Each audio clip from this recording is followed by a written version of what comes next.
ప్రత్యేకించి మనకందరికీ కావాల్సింది ఒకటి విద్య, వైద్యం, ఉపాధి, మనకి సాగునీరు, తాగునీరు, law and order. Law and order చాలా చాలా బలంగా ఉండాలి. నేను ఎందుకు ఇంత జాగ్రత్త పడుతున్నాను ముందుకు రావద్దంటే, ఆడబిడ్డలు రక్షించుకోలేని ప్రభుత్వమే కాదు. 30,000 మంది ఆడబిడ్డల అదృశ్యం అయిపోయారు. ఈ ముఖ్యమంత్రి ఒక్క మాట కూడా మాట్లాడలా. ప్రెస్ మీద దాడులు ఒక్కళ్ళని పట్టుకోరు, హత్యలు పట్టుకోరు. ఇదే మన ఉమ్మడి తూర్పుగోదావరి జిల్లాలో ఒక దళిత డ్రైవర్ని చంపేసి డోర్ డెలివరీ చేస్తారు వైసీపీ ఎమ్మెల్సీలు. ఒక్కళ్ళకి ధైర్యం లేదు, మాట్లాడరు. ఇది మనం చూస్తుండగా పక్కనోడికి జరిగింది కదా అని అనుకోవడానికి కాదు, మనకు కూడా జరుగుద్ది. ఇది మనకు కూడా ఇలాంటి పరిస్థితులు వస్తాయి. నేను చూశాను సీఎం రమేష్ గారి మీద దాడి, మొన్న బాలశౌరి గారి మీద దాడి, ఎవరిని బతకనివ్వట్లా. మేము ఒకటే గుర్తుపెట్టుకోండి, వైసీపీ ప్రభుత్వం దాడులు చేస్తుంది అంటే కూటమి గెలుస్తుంది. ఆ భయంతో దాడులు చేస్తున్నారు. ఓడిపోయేవాడే దాడులు చేస్తాడు, ఓడిపోయేవాడే దాడులు చేస్తాడు. గెలిచేవాడికి అవసరం లేదు. భయపడుతున్నారు వాళ్ళు, మనల్ని చూసి భయపడుతున్నారు. మీకు ఉద్యోగాలు కానీ, నిరుద్యోగ భృతి కానీ, మీ అందరికీ ఆడబిడ్డల భద్రత కానీ, ఆడబిడ్డల భవిష్యత్తు కానీ కూటమి ప్రభుత్వం చూసుకుంటుంది.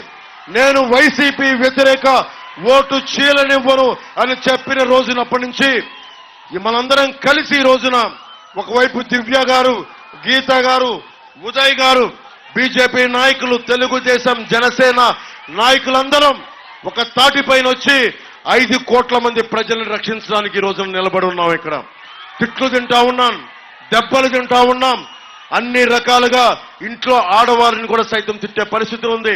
ఇవన్నీ తట్టుకొని ఎందుకు నిలబడుతున్నాం అంటే మారాలి అని చెప్పి. అలాగే మాట్లాడుతూ ఉన్నారు.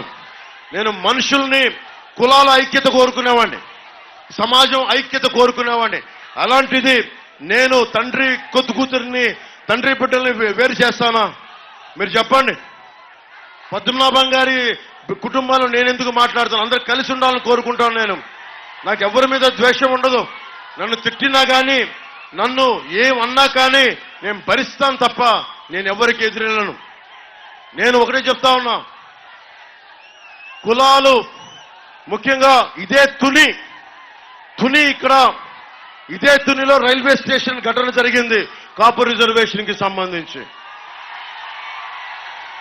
అంటే నాకు తుని అనగానే ఒక అద్భుతమైన చక్కటి దేవాలయాలతో కూడిన కేంద్రం, వాణిజ్య కేంద్రం, చక్కటి చెరువులున్న కేంద్రం అని తెలుసు. కానీ తుని అనగానే ప్రతి ఒక్కరి మనసులో ఇక్కడ రైలుని తగలబెట్టేశారనే ఒక భావన ఉంటుంది.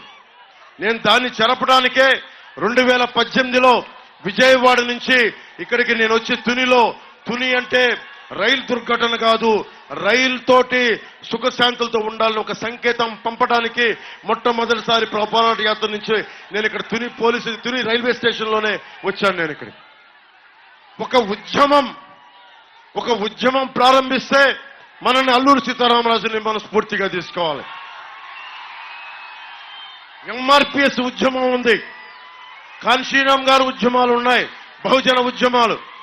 ఏ ఉద్యమం తీసుకున్నా సాధ్యపడేదే చేయగలగాలి. ఇంతమంది యువతున్నారు.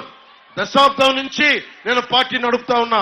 నాకు ఆవేదన ఉంది, కోపం ఉంది, అన్నీ ఉన్నాయి. కానీ నేను ఏ రోజున యువతని రెచ్చగొట్టలేదు. నేను మిమ్మల్ని కాపాడేవాడినే తప్ప యువతని వాడుకొని నేను నా భవిష్యత్తు నిర్మించుకునేవాడిని కాదు.